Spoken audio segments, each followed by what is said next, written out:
भारत देश की foreign policy बदलेगी? क्या भारत की अपने पड़ोसियों के प्रति भी जो पॉलिसी है क्या वो बदलेगी? इससे पहले कि इन बड़े बड़े सवालों पर मैं आऊं और आपसे चर्चा भी करूं, मैं सबसे पहले ये समझना चाहती हूं कि अभी जो ईरान के विदेश मंत्री हैं, पहले वो गए ओमान और उसके बाद वो गए हैं पाकिस्तान, साथ साथ वहां के ईरानियन जो राष्ट्रपति हैं वो भी गए हुए हैं पाकिस्तान। इसका क्या ताल्लुक इससे जो टॉक्स अभी चल रही हैं उसी से है या कुछ अलग बात है? किस तरह की ये जुगलबंदी हो रही है जिसको हम समझ नहीं पा रहे हैं? देखिए, ये दो बातें हैं। पहले हमने देखा कि जो फॉरेन मिनिस्टर अरागची है और खालिबाफ हैं, जो उनके टॉप लीडर हैं, जो पार्लियामेंट स्पीकर भी हैं, ये दोनों गए थे ओमान। ओमान की टॉप लीडरशिप से मिले हैं। उसकी इसलिए ज़रूरत है क्योंकि ईरान ने ओमान के साथ मिलकर एक बनाई है पर्शियन गल्फ स्ट्रेट अथॉरिटी। तो 60 दिन के बाद जब फाइनल डील साइन होती है, अगर होती है, तो उसके बाद जो है वहाँ पर एक तरीके की कोई फीस लगेगी। अब आप उसको टोल बोल लीजिए, आप उसको कोई और नाम दे दीजिए। वो ईरानियंस ये कह रहे हैं कि हम दोनों जो है मिलके इसको हम मॉनिटर करेंगे। जो भी यहाँ पे शिपिंग होती है, ये हमारा इंटरनल वाटरवे है जिसको हम अलाउ करेंगे as a international waterway under international law. तो उसके लिए वो तो वहां गए थे बातचीत करने के लिए। जहां तक मिलिट्री का सवाल है, उसकी देख रेख का सवाल है, इस पूरी पर्शियन गल्फ जो मैं बात कर रहा हूँ, Persian gulf, state of Hormuz और गल्फ ऑफ ओमान, ये सारी जिम्मेदारी जो है वो IRGC नेवी की है, वो ईरान के पास है। ईरान ही यहाँ से माइंस भी निकालेगा, कोई बाहर की ताकत नहीं आएगी यहाँ काम करने। उसके बाद जैसे आपने ठीक बताया, पाकिस्तान में पहले गए थे उनके प्रेसिडेंट ईरान के, जो कि पेशिशकियान है, वो गए थे अपनी बहुत बड़ी डेलीगेशन लेकर, और उधर ओमान से अरागची और खाली अरागची जो है वो इधर आ गए हैं पाकिस्तान में। देखिए, हमें ये समझना है कि पाकिस्तान एक ऐसा मुल्क है जिसने बहुत कुछ एक साल में ऑपरेशन सिंदूर के बाद हासिल किया है। पहले मैं आपको समझा दूं क्या हासिल किया है और उसका मतलब क्या है। इस समय देखिए, अरागची जो है उन्होंने ओपनली बताया है, न्यू वर्ल्ड ऑर्डर के तहत जो दुनिया ने आज तक नहीं देखा है, वेस्ट एशिया में जितनी भी रीजनल प्रॉब्लम है उनका रीजनल सोल्यूशन होगा, बाहर की ताकतें वहां नहीं होंगी। और ये MOU में भी लिखा हुआ है अलग तरीके से।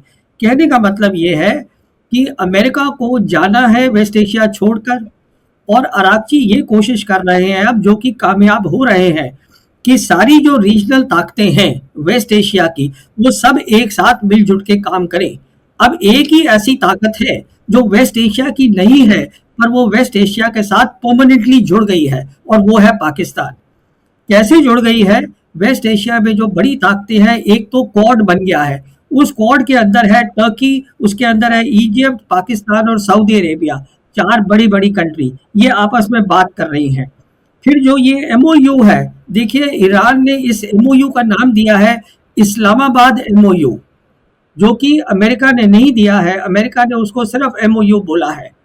तो जहां तक MOU का ताल्लुक है, उसके अंदर कतर जुड़ गया है एज मीडिएटर, पाकिस्तान जुड़ गया है एज मीडिएटर, और ईरान और अमेरिका तो है ही उसके अंदर। तो अब ये जो डेलीगेशन वहां गया है, अब रिश्ते और बेहतर करने हैं ईरान को पाकिस्तान के साथ। पाकिस्तान का एक परमानेंट रोल है, सिक्योरिटी के रोल के ऊपर है, एक जियोपॉलिटिकल रोल है, एक मीडिएटर से बड़ा रोल है। मतलब वेस्ट एशिया में आप ये मान के चलिए, पाकिस्तान साउथ एशियन कंट्री है, पर वेस्ट एशिया में उसकी हर जगह ज़रूरत है। अब वो जो गए हैं, जो अरागची हैं और पेशिशकियान, जो अपनी बहुत बड़ी डेलीगेशन लेके पाकिस्तान गए हैं, अब वो बातचीत वहाँ हो रही है इकोनॉमिक इश्यूज़ पे, सिक्योरिटी इश्यूज़ पे, मिलिट्री इश्यूज़ पे, टेक्नोलॉजी के ऊपर, तो सब कुछ हो रहा है। देखिए, पाकिस्तान आज एक ऐसा मुल्क है मल्टीपोलर वर्ल्ड में, जहाँ 3 बड़ी ताकतें हैं, अमेरिका, चाइना और रशिया। उन तीनों के साथ उसके रिश्ते जो है बहुत अच्छे हैं, जो और किसी कंट्री के नहीं है। पाकिस्तान वो मुल्क है जो अमेरिका ने तय किया है, यूरोप ने तय किया है, रीजनल कंट्रीज वेस्ट एशिया की ने तय किया है कि उसने ऑपरेशन सिंदूर में अपनी कन्वेंशनल मिलिट्री कैपेबिलिटी अच्छी दिखाई।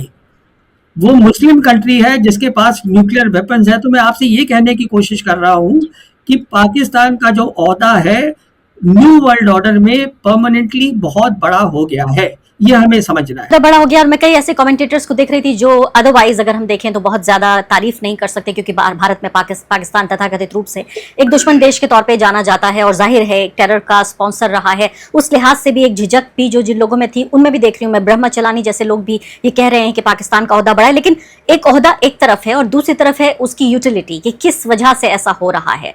ऑपरेशन सिंदूर की वजह से जाहिर है वेस्ट एशिया में तो उसका असर नहीं होगा। तो मुझे ये बताइए इसकी वजह क्या है? क्या पाकिस्तान का फायदा ये है कि जो भी यानी एक ऐसा देश जो सऊदी अरब से भी नजदीक है, ईरान से भी नजदीक है, अमेरिका से भी नजदीक है, इन सबसे लगातार बातचीत कर सकता है। लेकिन सबसे बड़ी बात जो भारतीय कमेंटेटर्स कहते हैं वो ये, अभी भी जिस तरह से हम देख रहे हैं कि विदेश मंत्री और राष्ट्रपति वहां गए, कि अमेरिका जो कुछ भी करवाना चाहता है वो सीधे कराने के बजाय वो चला जाता है पाकिस्तान के रूट से। तो पाकिस्तान भी खुश होता है कि हाँ ठीक है हमने आपके लिए काम कर दिया, और असुविधा नहीं होती, इनकन्वीनियंस नहीं होता अमेरिका को। देखिए, जब तक ये न्यू वर्ल्ड ऑर्डर क्या है जो मैंने आपको बहुत मुख्तर तरीके से बताया, इसका मतलब ये है कि जो रीजनल कंट्रीज हैं वो रीजनल सोल्यूशन निकालें, रीजनल प्रॉब्लम्स का, अपने मसलों का हल खुद निकालें।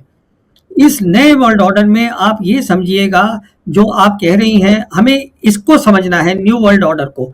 इसमें आप देखिएगा जो पाकिस्तान है उसका सऊदी अरेबिया से सिक्योरिटी अरेंजमेंट 1970 से है, कोई नया नहीं है। पर सिंदूर के बाद नवंबर 2025 में उन्होंने फॉर्मल डिफेंस एग्रीमेंट किया। उसके बाद आप देखिए कतर भी उनसे बात कर रहा है। जैसे मैंने आपसे बताया, ये एमओयू में लिखा हुआ है कि अमेरिकन्स को जो है वहाँ वेस्ट एशिया से जाना है, उनको अपनी जो फोर्सेस हैं जो नज़दीक हैं ईरान के, उसको एंड ऑफ द डील तक, मतलब 60 दिन से 30 दिन आगे, मतलब 90 दिन के अंदर अंदर निकालना है। तो कतर से भी वो निकलेंगी। कतर ऑलरेडी बात कर रहा है पाकिस्तान से। तो कहने का मतलब ये है सिक्योरिटी रोल एक बात है। दूसरी बात ये है कि जब मैं आपसे कह रहा हूं कि उसका जियोपॉलिटिकल ओहदा बढ़ गया है, इसका मतलब ये है जो ये यूरेशियन लैंड मास आज हम देखते हैं नक्शे के अंदर, माइनस वेस्टर्न यूरोप, यहाँ पे सारा काम हो रहा है। यहाँ पर आपके दर्शकों को शायद मालूम हो, बेल्ट एंड रोड इनिशिएटिव आ रहा है, बहुत आ चुका है, और जो रशिया है उनका यूरेशियन सिक्योरिटी आर्किटेक्चर आ चुका है। इस सब में ट्रेड, कनेक्टिविटी, इकोनॉमिक एक्टिविटी, इस सब में पाकिस्तान जुड़ गया है। मैं आपसे ये कह रहा हूं, तो ये सिक्योरिटी एक इशू है, बाकी वो नए वर्ल्ड ऑर्डर में जुड़ गया है। और आज जो उसकी जो है रीच है, स्ट्रेटेजिक रीच, वो वेस्ट एशिया में पहुंच चुकी है। तो देखिए, जब तक हिंदुस्तान के एनालिस्ट और सरकार सच्चाई नहीं समझेगी न्यू वर्ल्ड ऑर्डर की, हम अपनी फॉरेन पॉलिसी को कभी भी ठीक नहीं कर पाएंगे, ये मेरा कहना है। तो इसमें झिझक की कोई बात नहीं है। हम डिस्कस कर रहे हैं न्यू वर्ल्ड ऑर्डर और उसमें पाकिस्तान का रोल क्या है। और इससे पहले भी आप कह चुके हैं कि कॉन्फ्लिक्ट नहीं बल्कि कॉपरेशन का ये दौर है और दोनों के बीच रिश्ते फिर से बहाल होने चाहिए। और आप नहीं, हम तो कहेंगे इस देश को जो चलाने वाली संस्था है आरएसएस, वो तो खुद कह रही है कि बातचीत का अब मौसम आ गया है, बातचीत का अब वक्त आ गया है।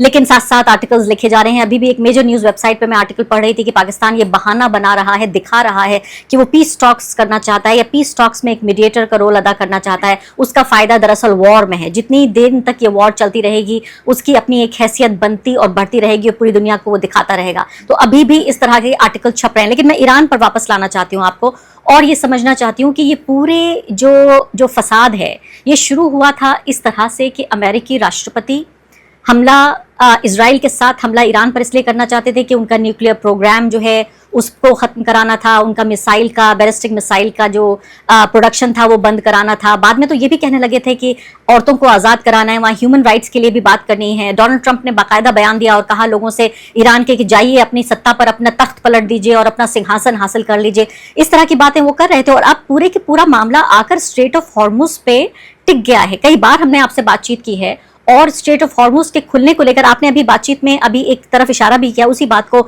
मैं थोड़ा विस्तार से समझना चाहती हूँ कि स्ट्रेट ऑफ हॉर्मुज फिलहाल खुल गया है, ईरान जब चाहेगा उसको बंद कर देगा, तो उसके हाथ में एक तरह की ये चाबी है। अभी मैं ये भी पढ़ रही हूँ कि ये 60 दिन गुजर जाने के बाद ईरान ये भी सोच रहा है कि फिर से कोई टैक्स या टोल लगाने के बारे में सोच रहा है जिससे उसको आमदनी होगी। तो ये मसला तो कभी सॉल्व होगा नहीं फिर। देखिए, ये लड़ाई जो हुई है ये वो लड़ाई है जिसमें प्रेसिडेंट ट्रंप ने बिना सोचे समझे उसके अंदर दाखिल हुए हैं।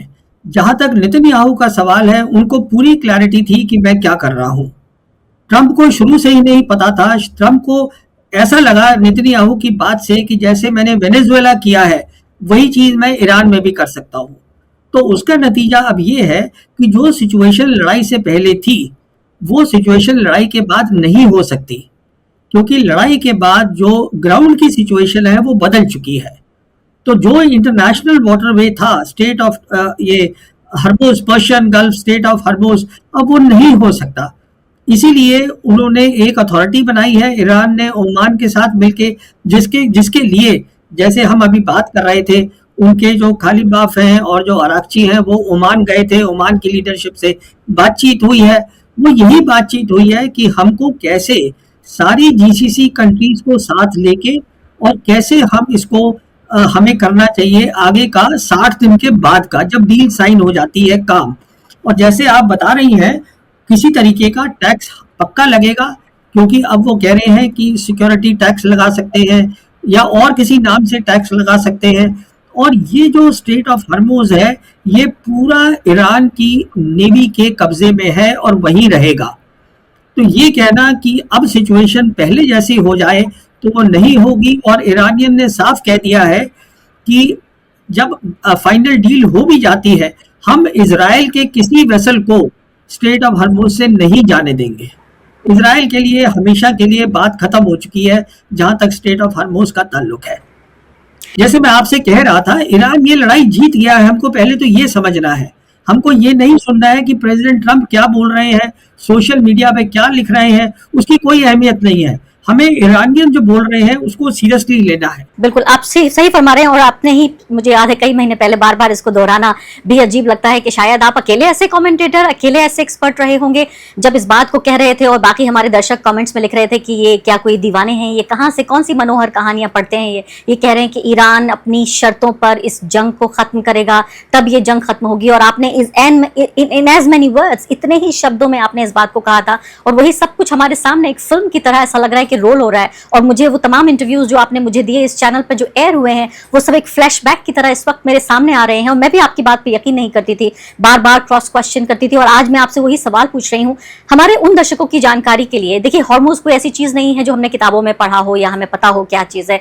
थोड़ी सी एक जानकारी ये चाहती हूँ आपसे, फिर मैं एक दो आपसे इंडिया सेंट्रिक सवाल भी पूछूंगी। भारतीय दर्शक इसको देख रहे हैं कि उन्हें कैसे इसको, इस जंग को देखना चाहिए कि हॉर्मोज की स्थिति इस जंग से पहले क्या थी, इस जंग के बाद अभी जो है वो क्या है, और 60 दिनों के बाद क्या होगी। तो देखिए, जहां तक जंग से पहले हमने देखा था कि जब 12 डे वॉर हुई थी 2025 में, 12 डे वॉर में ईरान ने स्टेट ऑफ हर्मुज बंद नहीं किया था, पर जो हुतीज थे वो एक्टिव थे रेड सी के अंदर।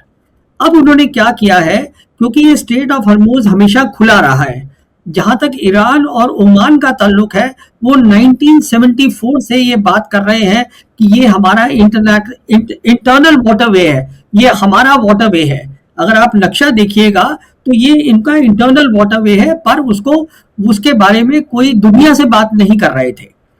अब उन्होंने क्या किया है समझदारी के साथ, कि जैसे ही लड़ाई शुरू हुई है 28 फरवरी को, जो अग्रेशन किया है अमेरिका ने और इजराइल ने मिलके, पहली चीज उन्होंने क्या करा, स्टेट ऑफ हर्मुज को बंद कर दिया। बंद इसलिए कर दिया क्योंकि वो सालों साल इसकी तैयारी कर रहे थे। सालों साल उन्होंने यहाँ मिलिट्री कैपेबिलिटीज लगाई हुई थी। सालों साल उनको पता था इसको हमें कैसे बंद करना है और कैसे इसको चलाना है। और फिर उसके बाद उन्होंने ये पब्लिकली डिक्लेयर कर दिया ईरान ने कि ये हमारी वाटरवे है, ये हमारी टेरिटरी है, और अब हम जो है इस हमारी टेरिटरी है तो हम तय करेंगे हमें क्या करना है। क्योंकि दुनिया आज मल्टीपोलर हो चुकी है, दो बड़ी ताकतें रशिया और चाइना, उन्होंने भी पब्लिकली ये फिर कह दिया कि ये ईरान की टेरिटरी है स्टेट ऑफ हर्मुज। तो अभी प्रेसिडेंट ट्रंप जो भी बोलते रहते हैं कि मैं उसको उड़ा दूंगा या वो फ्री हो जाएगा, तो ऐसा कुछ नहीं होगा। वो सिर्फ 60 दिन के लिए है, वो तब तक के लिए है जब तक फाइनल डील साइन नहीं होती। और जैसे मैं आपको बता चुका हूँ, अमेरिका के पास कोई मिलिट्री ऑप्शन है नहीं। वो प्रेसिडेंट ट्रंप चाहते हैं कि मैं जल्दी से जल्दी इस लड़ाई से बाहर निकलूं।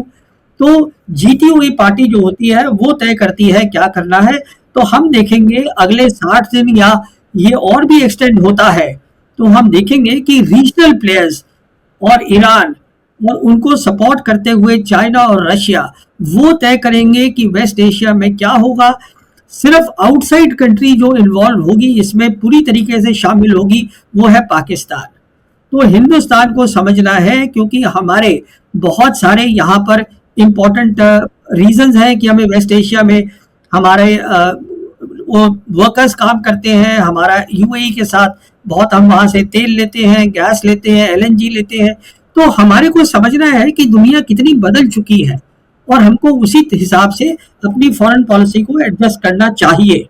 बिल्कुल, लाखों की तादाद में जो लोग खाड़ी के देशों में, गल्फ में काम करते हैं, भारतीय, वो भी बहुत चिंतित हैं इस वक्त, क्योंकि इस बदलती दुनिया का कैसे सेंस बनाएं कि जो वो काम कर रहे थे, उस काम करने की जो शर्तें थीं और जो रिश्ता था उनका और उस देश का जो उनका होस्ट कंट्री है और बाकी जो उनका अपना खुद का कंट्री है, उस सब के बीच जो रिश्ते बदल रहे हैं। मुझे लगता है एक बड़ी बहस आपके साथ इस पर भी करनी पड़ेगी। बहस से ज्यादा जानकारी उन लोगों के लिए जो लोग ये समझना चाहते हैं कि आखिर आने वाले 5 साल कैसे होंगे। देखिए, हमें ये समझना है कि पाकिस्तान एक ऐसा मुल्क है जिसने बहुत कुछ एक साल में ऑपरेशन सिंदूर के बाद हासिल किया है। अब एक ही ऐसी ताकत है जो वेस्ट एशिया की नहीं है, पर वो वेस्ट एशिया के साथ